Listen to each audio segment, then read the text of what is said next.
My stepmother Olivia disliked me a lot. She saw me not as a stepson, but as an unwanted reminder of her husband's previous life. Filled with resentment, she secretly plotted with a rich woman who had moved in nearby. Their secret plan was to sell me along with the farm, cutting all her ties to my existence.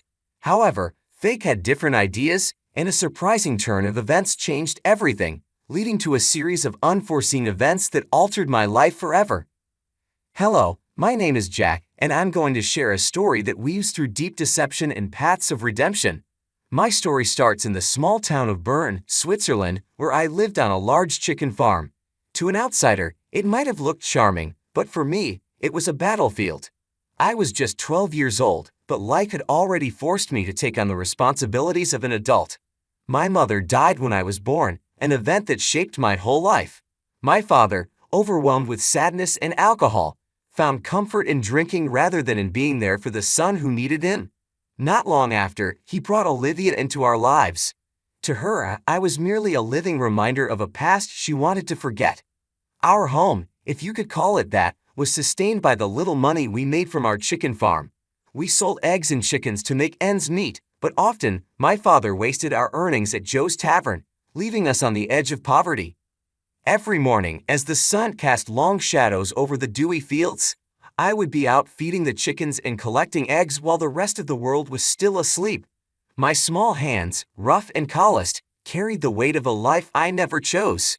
School became a distant memory, a place for other children, not for someone who had to keep a farm running. But our story takes a darker turn the day Olivia's true nature came to light. I remember overhearing her one chilly morning. Her voice was sharp and secretive as she talked to someone on the phone about a solution to her problems. I didn't understand it then, but I felt a chill that wasn't from the cold. That's when Mrs. Patrick entered our lives. A widow, rich and mysterious, she had recently moved into a large estate near our farm. Her arrival was the talk of the town, but for Olivia, it was an opportunity. I later learned that Olivia saw a chance to get rid of me by making a deal with Mrs. Patrick. I first met Mrs. Patrick one evening when the sky was painted with streaks of crimson and purple. She came to our farm pretending to be interested in buying it. Her eyes, sharp and assessing, seemed to see more than what was obvious. There was a kindness in her manner, but her presence made me feel uneasy. "Jack, show Mrs. Patrick around the farm," Olivia ordered, her voice dripping with a sweetness that didn't reach her eyes. As I led Mrs. Patrick around, showing her the coops and the feed sheds, her questions dug deeper than I expected. "You manage all this on your own, Jack?" she asked, her voice tinged with something I couldn't quite place. Was it concern or curiosity? "Yes, ma'am, it's a lot of work, but I manage," I replied, trying to hide the tiredness in my voice as clear as the dirt on my boots. Mrs. Patrick looked at me a bit longer than needed, her eyes full of deep thoughts. As we walked back to the house, the setting sun stretched long shadows across the path, making it look eerie and twisted. That night, as I lay in bed listening to the distant call of an owl, I overheard Olivia speaking quietly with my father. They were planning something big, something that would change everything. The bits of conversation I caught were enough to make me panic. "We'll be free of the burden," Olivia said eagerly, "once she takes the farm, and him." Their laughter, cold and cruel, reached up to my small attic room. I lay there, crushed by the weight of their plans. What did they mean? Was I the burden they wanted to be free of? Question after question raced through my mind, each more disturbing than the last. As dawn broke the next day, I woke up with a determination I had never felt before. I knew I needed to find out what was being planned behind closed doors. Little did I know, the answers would completely shake my world. It started like any other day on the farm, with the roosters crowing and the chickens bustling about, unaware of the human schemes unfolding around them. But today, I was not just feeding them. I was also watching and listening for any clue of what might happen next. After my usual morning chores, I quietly made my way back to the house. The front door was slightly open, a careless mistake, or maybe a chance I needed. I pressed my ear to the gap and listened. Inside, Olivia and my father were speaking in low, urgent voices with Mrs. Patrick, who had come back pretending to finalize the sale of the farm.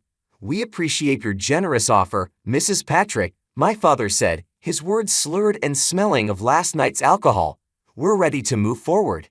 This place and the boy, it's all too much for us now." Mrs. Patrick's voice was smooth like honey, but with a sharp edge that made me shiver. "I understand your situation, and I assure you I can take care of everything. The farm will be in good hands, and so will Jack." The way she said my name sent a shiver down my spine. Was she just another bad person in this plot, or was there something more? Determined to find answers, I took a risk later that day while Olivia was in town and my father was sleeping off another drinking session. I approached Mrs. Patrick as she was checking the farm's borders. "Mrs. Patrick," I began, my voice steadier than I felt, "why do you want to buy our farm, and why are you interested in me?" She looked at me closely for a long moment, her eyes searching mine. Then, to my surprise, she sighed. "Jack, sometimes adults have to make tough choices, but I promise, whatever happens, I'll make sure you're safe." Her words confused me. They seemed kind, but I was still unsure about her true intentions.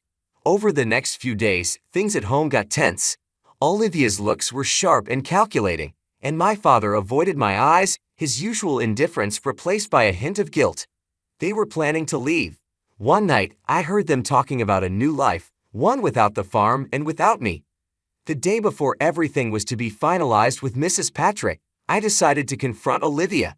I found her in the kitchen, packing dishes with more care than she had ever shown me. "Olivia," I said, my voice cracking with a mix of fear and anger, "what's going to happen to me?" She stopped and turned slowly, her expression cold. "Jack, you're going to a better place. Mrs. Patrick will take good care of you, better than we ever could."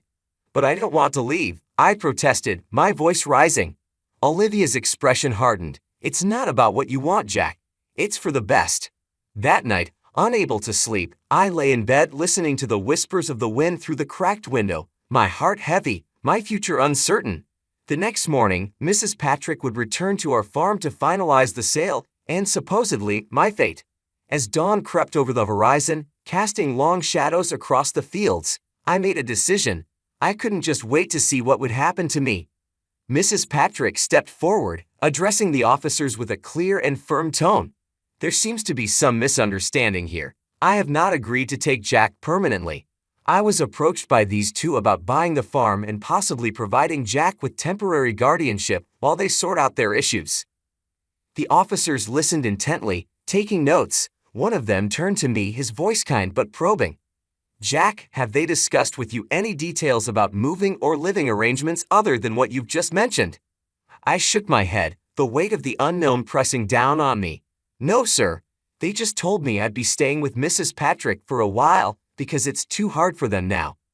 The officer nodded, then focused on Olivia and my father. "We need to investigate these claims thoroughly. It's important that any decision about Jack's welfare follows legal procedures and is made in his best interest." Olivia looked visibly shaken, her voice barely a whisper as she tried to explain. "We just thought it would be better for Jack. We can't provide for him the way he needs." The atmosphere was tense, each person's anxiety palpable. Mrs. Patrick then addressed me directly, her gaze softening. "Jack, regardless of what happens, I want you to know that my offer to help is sincere. But any long-term decision will need to be properly vetted and approved." The officers then suggested they all go inside to discuss the matter further and check some paperwork. "We also have a social worker who will need to speak with Jack and assess his living conditions," one officer added as they ushered the group towards the house. As they moved inside, I stood there for a moment, trying to process everything. The fear of the unknown mingled with a flicker of hope, knowing that these officers might just help me find a stable and caring environment. The future was still uncertain, but for the first time in a long while, I felt like there were adults around who might actually look out for my best interests. I never planned to take Jack away without his agreement or the proper legal steps. I was here to talk about buying the farm, but when I found out about the child's situation, I became worried. I contacted the police because I was concerned for his safety and well-being. The officers nodded and then turned their attention back to Olivia and my father. "We need to check some documents and have a longer talk about Jack's custody and your financial actions," one officer said, gesturing for them to lead the way inside. As they walked into the house, Mrs. Patrick stayed back with me for a moment. Jack, no matter what happens today, I want you to know that my home is always open to you, and not because of any deal, but because you deserve a safe and loving place," she said. Her words felt like a warm blanket around my shivering shoulders. I nodded, not fully understanding the legal details, but feeling a spark of hope in the midst of the chaos.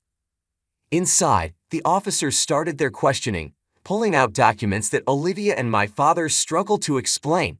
It quickly became clear that there were mistakes and possibly fake information in the paperwork related to the farm sale. As the officers dug deeper, Olivia's cover finally fell apart. "It was all his idea," she burst out, pointing a trembling finger at my father.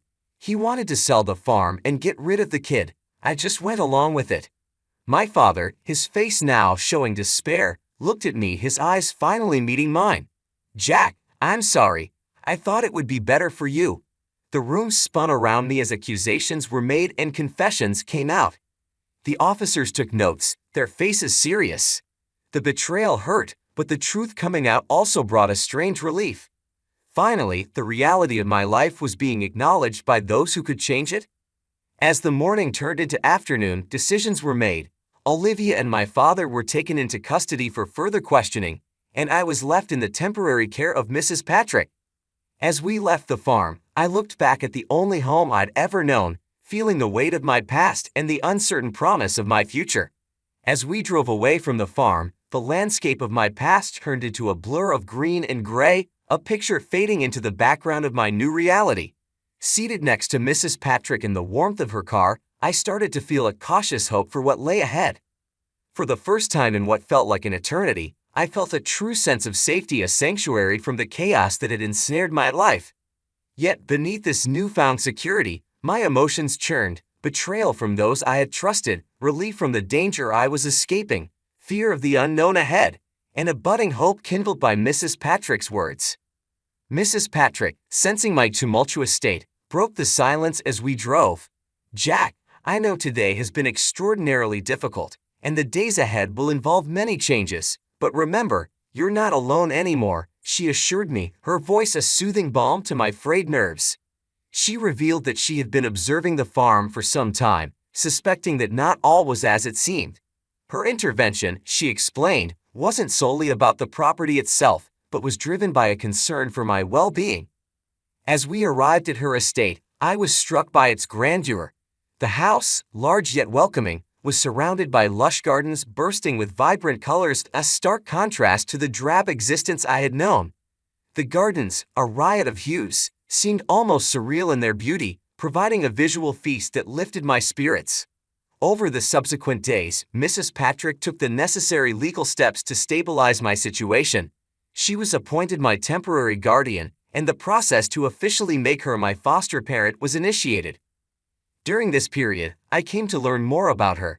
Unable to have children of her own, and having lost her husband a few years prior, she lived in a large estate that seemed too quiet for just one person. It was clear her heart had ample room for more. One sunny afternoon, as we meandered through her rose garden, the air fragrant with the scent of blooms, Mrs. Patrick paused and faced me. Her expression was earnest. "Jack, I want you to understand that you are not a replacement or a charity case," she began, her voice firm yet kind. "You are a brave young boy who deserves a chance at happiness. I hope with time, you will come to see this place as your home." Her words, sincere and heartfelt, planted a seed of hope in me. Maybe, just maybe, I could really start a new life here, one filled with love and stability. But life, as I was learning, is seldom straightforward. Just when I began to feel secure in my new environment, the past reared its head one more time. A few weeks after settling in with Mrs. Patrick, an unexpected call came from the police. They wanted to discuss the ongoing investigation into my father and Olivia. Anxiously, I went to the station where an officer handed me a letter found among Olivia's possessions. It was addressed to me from my mother. Holding the envelope, my hands trembled as I felt the weight of its contents. Inside, written in my mother's elegant hand, were words of pure love and longing. She spoke of her deep affection for me, her aspirations for my future, and her profound regret at not being there to witness it. The letter, a mixture of love and sorrow, shattered yet healed parts of me. Her words echoed in my heart, affirming that despite her physical absence, her love had always been with me. As I absorbed her words, a profound sense of clarity settled over me. The betrayal and secrecy I had faced were now overshadowed by the undeniable truth of my mother's love. This revelation, though painful, brought a strange relief. It reassured me of my worth and solidified my resolve to embrace the new life Mrs. Patrick offered. With each passing day, the estate began to feel more like home. The shadows of my past receded, making way for a future I had once thought unattainable.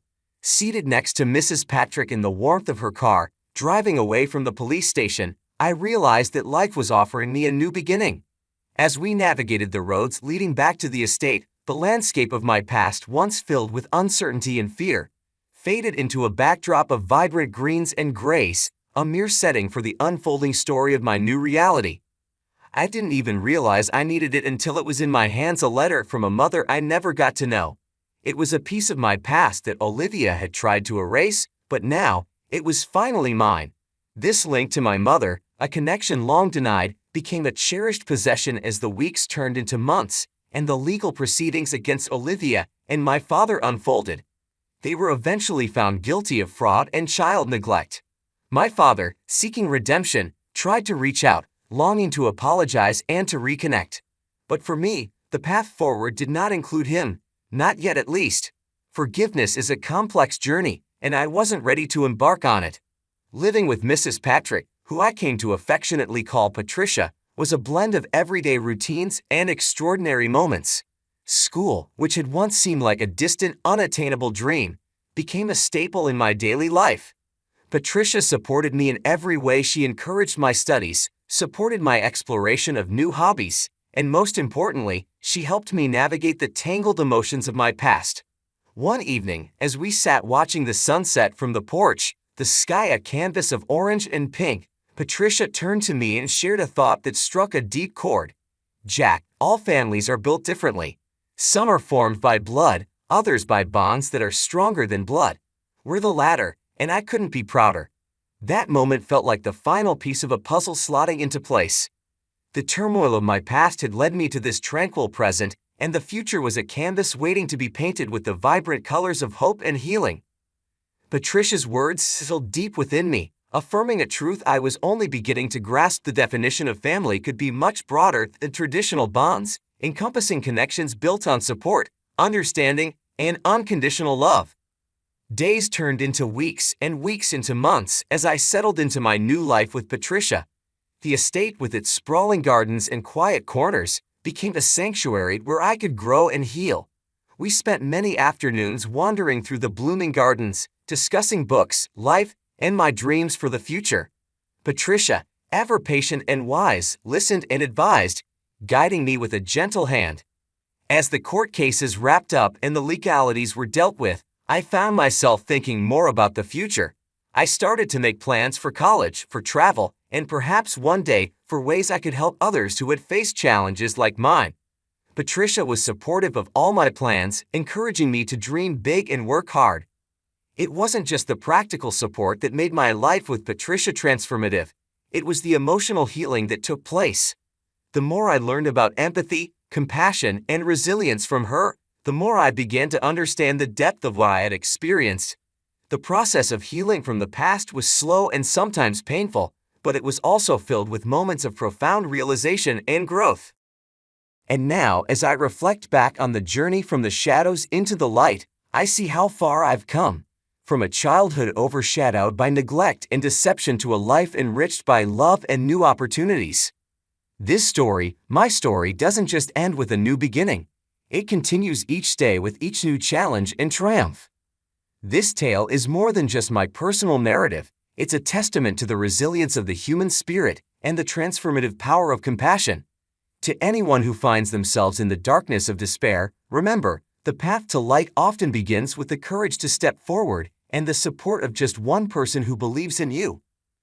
Thank you for walking this journey with me through trials and tribulations, towards a horizon bright with promise. As I stand now, ready to face whatever comes next, I do so not alone, but with a family chosen not by blood, but by bonds forged in the depths of adversity and strengthened in the warmth of mutual respect and love.